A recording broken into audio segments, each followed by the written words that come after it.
name is Shay and welcome to my channel. Today I'll be reviewing All American Season 4, Episode 6, Show Me a Good Time. Don't forget to like, comment, and subscribe. Let's get it. The episode starts off with Jordan, Spencer, and Asher getting a video call from JJ. He acts all somber at first, saying that they are mourning their high school hallways because it's senior ditch day, and I just have to take a moment. The do-rag is back, y'all. The do-rag has resurfaced again, and Spencer is looking so good. It's way too early in the morning for them all, and they hang up on JJ quick. Grace is drinking her coffee, and she asks Spencer if he wants to ride to school. Spencer tells her that he's not going because it's ditch day. Grace recalls her ditch day and says that her and some students snuck into the school to hide their time capsules. She mentions that it's a South Crenshaw tradition, and the singing class always does them. Spencer says that he never heard about it, and the gang is going to the fair. He says that he and Olivia are going to spend the day together, and that he has something special planned for her. Grace makes a smirk, already knowing what he has planned, and Spencer respectfully tells her to mind her business.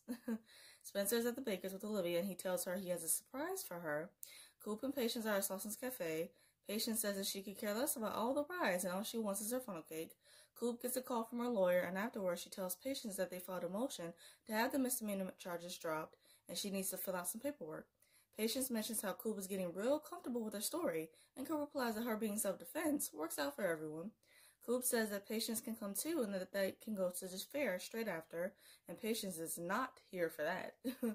Grace runs into D'Angelo in the hallway because she's dropping off some forms. Of course, she protects her baby and says that Spencer is homesick, and D'Angelo already knows that almost half of the senior class skipped school. She brings up the time capsules and how her class wrote down their predictions for their future selves. She wonders where they might be hidden in school, and she thinks that Billy might know. Spencer is leading Olivia to the surprise place. He takes out the blindfold, and Olivia tries to act surprised, and then she suggests that they go to a hotel. Spencer can clearly see that she's being weird. The next thing you know, Jordan and Simone come outside playing in their bathing suits. Both Jordan and Spencer, Olivia and Simone, are having their own separate conversations about the situation.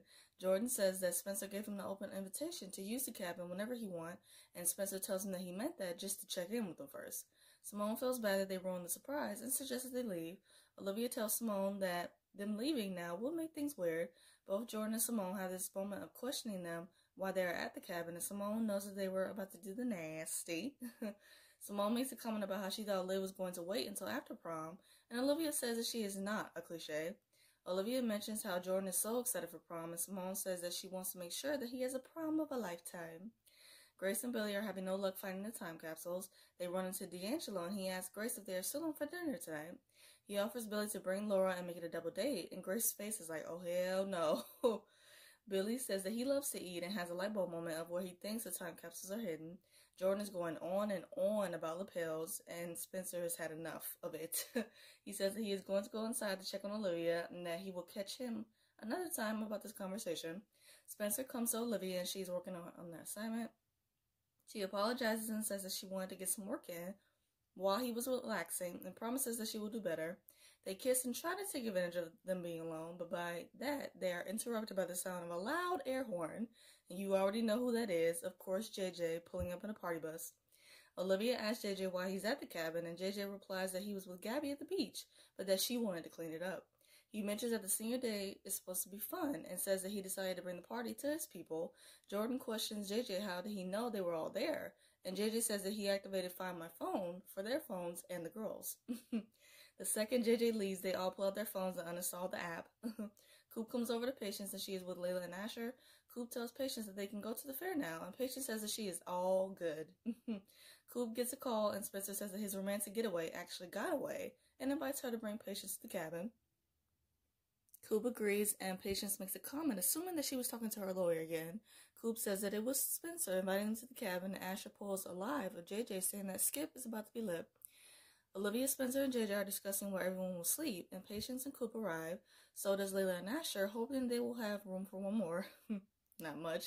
Spencer and Olivia's face was hilarious. They are trying to mask their frustrations. Coop and Spencer are talking, and Spencer says that he thought it was going to be her and Patience, and Coop says that it's not her fault, and Patience invited Asher and Layla. Spencer mentions that he hopes it won't be like the last time they were all at the cabin, and Coop says that if he tries to break up with her again, she is going to burn the place down. JJ brings the bounce house for them, and he thought that it was just going to open up like a life raft. Okay. It shows a montage of everyone having so much fun, which was good to see. Everyone is jumping in the bounce house and having a very competitive water balloon fight. Afterwards, Jordan mentions how he doesn't want to forget this moment of all of them being together, and Spencer brings up South Crenshaw's tradition of time capsules. Both Olivia and Layla are down, and JJ says that they will do it for 20 years later and they will dig it up at the cabin.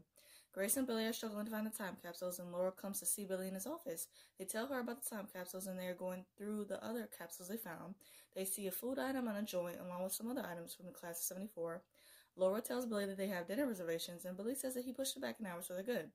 D'Angelo comes in, and he tells Billy and Grace to focus, because he is really invested now. Laura suggests that they give up, and both D'Angelo and Billy say the Chargers never give up. Grace has an idea of who might know what the time capsules are hidden, and Billy already knows who she's about to call. The gang is sitting around, and JJ says that his drip is about to be on another level at prom, and he shows everyone a picture of his tux. All the guys go around and show their tux pictures, and it was a really funny moment. Spencer tries to act like he doesn't have a picture of his tux in his phone, and after Coop calls him out on it, he shows it all dramatically. Simone gets a call, and she steps outside, and Layla gets the feeling that something is wrong. Simone mentions that her coach wants her to play in the tournament to get on the Bradenton team, but there's a dilemma because the tournament match is the same weekend as prom. Jordan and Layla are in the kitchen talking about college, and Layla says that she's going to take a gap year. She mentions that college isn't really for everyone, and that she is already doing what she wants to do. Jordan says that she has been different these last few months, and that she has been keeping the friend group at a distance, and brings up that she slept with Asher. Asher has been doing some kissing and telling, I see. Layla checks him, as she should, and asks Jordan how many one-night stands have he had. Read him, Miss Keaton. Because Jordan was a straight-up hoe before he met Simone. He had a different girl every day of the week. Please. Jordan says that he is looking out for her, and Layla tells him that she can take care of herself and reminds him of boundaries. Layla goes outside to talk with Patience and JJ calls Patience a cute nickname, Beyonce, because she killed it on tour. They are all joking and laughing as Coop and Patience watches them from afar. Coop mentions how this is the happiest that she has seen her since she got back from tour, and that there has been some tension between the two. Spencer reminds Coop of how important communication is in a relationship, to just be honest with Patience and let her know how she's feeling. Denise comes to Crenshaw High, and she is definitely the right person to call to have a good time and to find those hidden type capsules. Denise says that she knew someone would come and look for her, so she came to school and hid them where no one would look. She pulls out a map, and they all go follow her, and Laura is just dragging her feet because homegirl is hungry. Spencer comes to Olivia, and she tells her that she finished her assignment. Olivia says that she can enjoy her man and her skip day now. She asks Spencer if he hears it quiet. She suggests that they use the tent along with the blanket to get away, and then the second before they are about to kiss, the rest of the gang come outside for a campfire. Jordan comes inside, and Simone is sitting by herself. She tells Jordan that she can't go to prom because of the tournament match at Bringston. Jordan says that they need to address the elephant in the room, and that is the rest of their senior year together is flying by, and they are acting like everything is fine. Simone questions him why they can't live in the moment, and Jordan replies that it feels like he's already losing her. Simone reassures him that he isn't, and that they will make the relationship work. Jordan has no doubt, but he's not sure exactly how they're going to make it work. And I really do love Jamal, and I'm hoping that they will work it out. Billy, Laura, D'Angelo, Grace, and Denise have found the time capsules thanks to Denise, and they all go around and read them out aloud. Grace says that in 30 years after building up her community, she will have found her calling and become the first black woman in the United States. She reads Corey's, and in his time capsule, he wrote that he will be a first ballot Hall of Famer running back, and he will have a big mention like Will did in The Fresh Prince. Billy reads his, and he says that in 30 years, hopefully his soulmate will have realized that he is the love of her life, and they will have kids and a perfect family. Awkward because he was talking about Grace when he wrote that. Denise reads hers, and in 30 years, she says that she will be living large with 3 kids and married sexy chocolate hunk of a man, Morris Chestnut. Billy was feeling himself a little bit, thinking that Denise was talking about him. Nah, bro. His comment was hilarious when he says that he's met Morris and he's much shorter in person. Of course. Tay and Morris know each other in real life because they work together on The Best Man, so that was funny. Asher comes to Layla and Patience after finishing his predictions for his time capsule. Both Asher and Layla notice the obvious tension between her and Coop, and Patience says that everything is fine. Asher says that he has learned from his lack of communication in his past relationships, and Layla hilariously attests to that. Asher tells Patience to not let her feelings fester and to talk to Coop. Jordan is alone on the dock, and Simone calls him, and she's doing the sexy voice.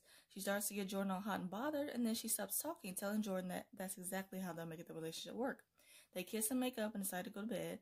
Patience comes to talk to Coop, and Coop says that ever since she got shot, things between them have changed. Patience agrees and says that things have changed since Coop lied to the police about what really happened that night. Patience is honest and tells her that she is focused on a lot of Preach and Amina, and that she is not feeling like a priority in her life anymore. She mentions that Coop doesn't even talk to her, and that she misses the old Coop who will make her feel secure and loved in a relationship. Coop apologizes for making her feel that way and that she's going to work hard to get back to the person she was before.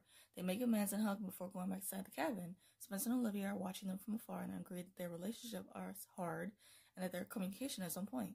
They agree to dish everyone and have one of their epic movie nights at his place. Laura apologizes to Billy for his predictions not coming true, and Billy tells her that it has because his soulmate realized he is hers and he has an amazing family. Grace and D'Angelo decide to spend the night at his place. Denise thanks him for inviting her for the fun night, and she is about to head home.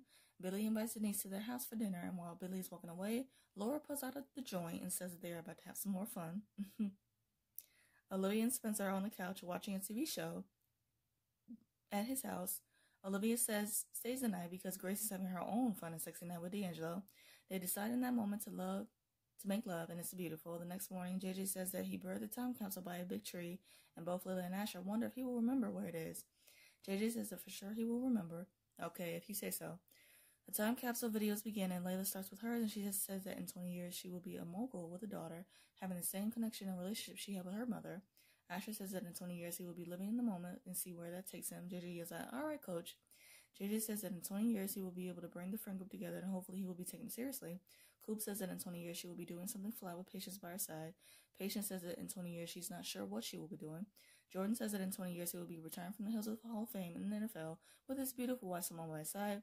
He mentions that she will break Serena's record, and Simone's reply was too cute. She says, period. Olivia says that in 20 years she wants to make the world a better place. Spencer says that in 20 years he wants to be enjoying life with the woman he loves and being an asset to his community. The episode ends with Olivia and Spencer waking up the next morning and Spencer telling him that she can stay because Grace won't be home for another hour. So sweet. I hope you guys enjoyed my review of All American. To wrap up this video, I'm going to do one quick thing, just a quick rapid fire of the episode. Favorite scene, the guys talking about their tuxes for prom, showing each other pictures, trying to stun on each other, and stuff was hilarious. Favorite quote, more like Dolce and Garbage. Or Asher talking about JJ's bright and bold tux. Favorite duos for Olivia, just a little scenes here and there, and then the sweet and intimate moment at the end was beautiful. Favorite look, I really like Patience look at the cabin. I thought it was really comfy and cute. WTF moment, I actually don't have one for this episode because this whole episode was just really good and entertaining. I hope you guys enjoyed my review of All American. I review other shows like Riverdale, Good Trouble, and some other stuff. And if those interest you, check out those videos on my channel and subscribe. Hope you guys have a great day. Stay safe. See you guys next week.